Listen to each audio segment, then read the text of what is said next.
అందరికీ నమస్తే అండి. పాపం కాంగ్రెస్ పార్టీకి ఏంటో గానీ, వాళ్ళు అధికారంలో ఉన్న ఏ రాష్ట్రంలో కూడా ప్రశాంతంగా 5 ఏళ్ళు పరిపాలించలేరేమో. దానికి కారణం ఏంటంటే, భిన్నమైన నాయకత్వాలు రాష్ట్ర స్థాయిలో. ఇప్పుడు రాజస్థాన్‌లో చూడండి 2 నాయకత్వాలు. సచిన్ పైలట్, అశోక్ గెహ్లోట్. కర్ణాటకలో డీకే శివకుమార్, సిద్ధరామయ్య. సో, ఇప్పుడు వాళ్ళు ప్రశాంతంగా పరిపాలిస్తున్నారు, కొన్నాళ్ళు సజావుగానే జరిగింది అనుకున్న టైంలో ఇద్దరిలో ఎవరో ఒకరు తిరుగుబాటు చేస్తారు. ఒకళ్ళు సీఎం కుర్చీ ఇస్తారు, మరొకరిని కాంప్రమైజ్ చేస్తారు. ఆ కాంప్రమైజ్ అయిన వాళ్ళు కొన్నాళ్ళు బాగానే ఉంటారు, ఆ తర్వాత తిరుగుబాటు చేస్తారు. సో, ఇప్పుడు కర్ణాటకలో అదే పరిస్థితికి వచ్చింది.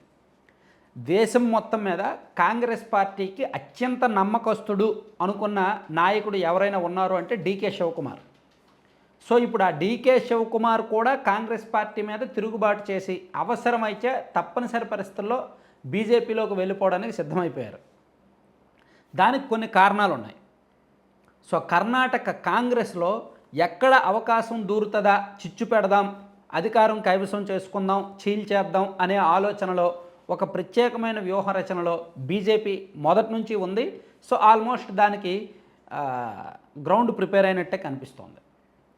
కారణం ఏంటంటే యాక్చువల్లీ కర్ణాటక ప్రస్తుత సీఎం సిద్ధరామయ్య గారు అవినీతి ఆరోపణలు ఎదుర్కొంటున్న సంగతి మనందరికీ తెలుసు. విచారణ ఎదుర్కొంటున్నారు. ఆ మైసూర్ అర్బన్ డెవలప్మెంట్ అథారిటీలో భాగంగా వాళ్ళ ఒక ప్రాజెక్ట్ కోసం భూములు తీసుకుంటున్నప్పుడు, ఆ తర్వాత వేరే చోట భూములు ఇచ్చినప్పుడు దానిలో తన భార్య పేరిట కాస్త బెనిఫిట్ కంటే ఎక్కువ లబ్ధి చేకూర్చారనేది ఆరోపణ. దాని మీద ఎంక్వైరీ జరుగుతోంది. సో, ఆయన హైకోర్టుకి వెళ్ళి స్టే తెచ్చుకున్నారు. ఆ స్టే కొనసాగించాలా లేదా వెకేట్ చేయాలా అనే దాని మీద రేపు తీర్పు రాబోతోంది. సో, ఈలోగా ఒకవేళ సిద్ధరామయ్య విచారణను ఎదుర్కొంటే అతన్ని సీఎం పదవి నుంచి తప్పించాలనేది కాంగ్రెస్ పార్టీ ఆలోచన. ఎందుకంటే ఒక పెద్ద కేసులో, అవినీతి కేసులో విచారణ ఎదుర్కొంటూ సీఎంగా ఉండడం భావ్యం కాదని కాంగ్రెస్ పార్టీ భావిస్తోంది.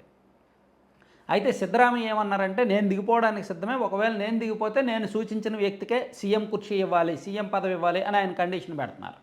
తన మంత్రివర్గంలో ఉన్న సంతోష్ అనే వ్యక్తిని సీఎం కుర్చీ ఇవ్వమని అడుగుతున్నారు. సంతోష్ ఏదో పేరుంది, అతనికి సీఎం కుర్చీ ఇవ్వమని సిద్ధరామయ్య చెప్తున్నారు.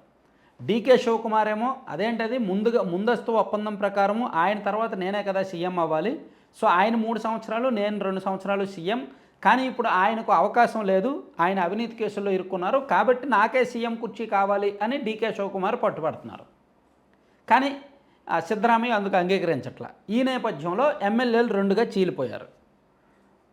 దీన్ని బీజేపీ అవకాశంగా మలుచుకుంది. ఈ మధ్య అండ్ డీకే శివకుమార్ అండ్ సిద్ధరామయ్య ఇద్దరు కూడా ఢిల్లీ వెళ్ళారు కాంగ్రెస్ పెద్దలతో మీటింగ్ కోసం.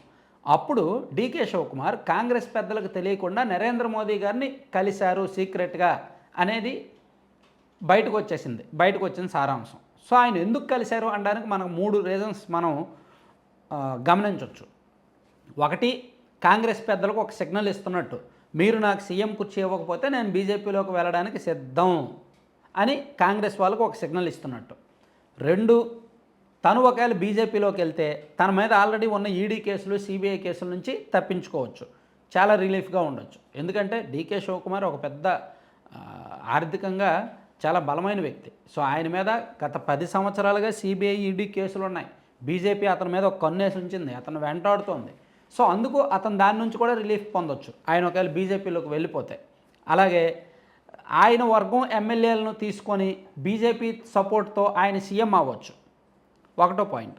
రెండో పాయింట్ ఏంటంటే, కర్ణాటకలో సాంప్రదాయబద్ధంగా 5 ఏళ్ళకి ఒకసారి పార్టీ మారుతూ ఉంటుంది. ఒక 5 ఏళ్ళు కాంగ్రెస్, ఒక 5 ఏళ్ళు బీజేపీ, ఒక 5 ఏళ్ళు కాంగ్రెస్, ఒక 5 ఏళ్ళు బీజేపీ వస్తూ ఉంటుంది. సో, ఆ లెక్కన నెక్స్ట్ ఒకవేళ బీజేపీ వచ్చినా ఈయన మళ్ళీ సీఎంగా కొనసాగొచ్చు అనేది డీకే శివకుమార్ ఆలోచన.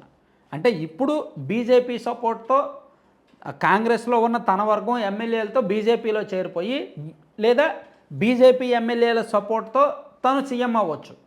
నెక్స్ట్ 5 ఏళ్ళ తర్వాత కూడా తనే కొనసాగొచ్చు అనేది డీకే శివకుమార్ ఆలోచన. అంటే ఇలా భిన్నమైన వ్యూహరచన, ఒక లాంగ్ ప్లానింగ్ అనమాట అది.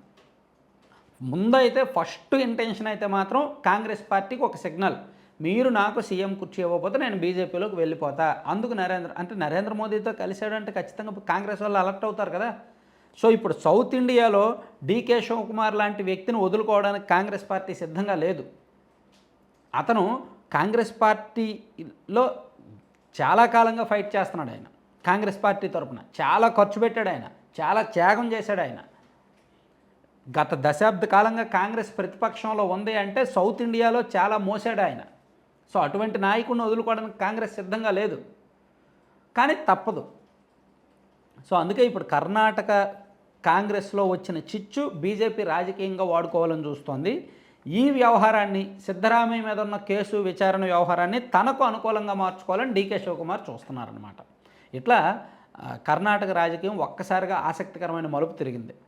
సో నేను అనుకోవడం డీకే శివకుమార్ మాత్రం పావులు కదుపుతున్నారు, చాలా సీరియస్గా పావులు కదులుతున్నాయి. ఏదైనా సంచలనం జరగవచ్చు, ఖచ్చితంగా సంచలనం జరగవచ్చు. ఒకటి, ఆయనే నేరుగా బీజేపీలో జాయిన్ అయిపోవచ్చు తన వర్గం ఎమ్మెల్యేలతో. రెండు, తను పార్టీ మారకుండా బీజేపీ ఎమ్మెల్యేల సపోర్ట్తో తను సీఎంగా ప్రమాణ స్వీకారం. ఇలా రెండిట్లో ఏదైనా జరగవచ్చు అనమాట. ఏం జరిగినా అక్కడ సిద్ధరామయ్యకి అండ్ కాంగ్రెస్ పార్టీకి ముప్పే. Thank you.